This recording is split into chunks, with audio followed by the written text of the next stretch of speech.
nomena loka avokoa ireo rehetra tafita tamin'ny fifaninanana teto amin'ny podium maresaka 26 fito ambin'ny folo sy roa arivo ho an'ny FOKOTANY Ambondrona. Nahazo savony, siramamy, menaka sy ny loka maro samihafa.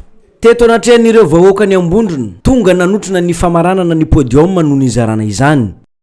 Dia ireo mpifaninana misaotra anareo zay nanaiky ny faninana nanome ambiance ny vahoakany Ambondrona. Ny tena farany dia fisaorana anireo fitondram-panjakana izay vovonana iadian'ny lohany eto Majanga izay nanaiky nanome lalana anay anatotosa izao hetsika 26 izao. Kilalao maro isan-karazany natao teto amin'ny podium maresaka 26 fito ambin'ny folo sy roa arivo ho an'ny FOKOTANY Ambondrona nanomboka ny 20 ny volana Jona teo ka hatramin'ny daty ny 14 ny volana Jona famaranana. Nisy ny fifaninanana bale sy coupé décalé ary hetsika ara-panatanjahantena maro samihafa, azakazaka ho an'ny vehivavy sy azakazaka ho an'ny vétéran lehilahy ary ny azakazaka amin'ny bisikileta.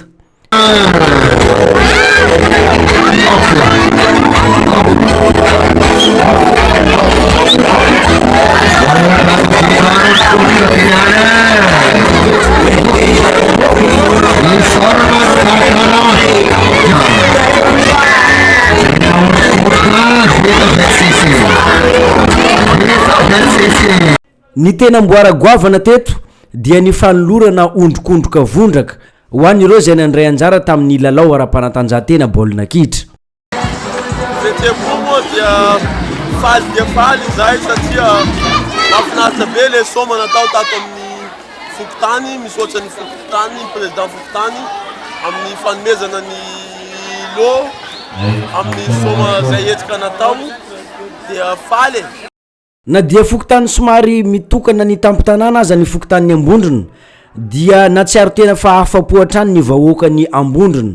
Nahazo fialam-boly izy ireo ary nafinaritra azy ireo ny zavatra natao nandritra ny ity podium maresaka 26 fito ambin'ny folo sy roa arivo ity.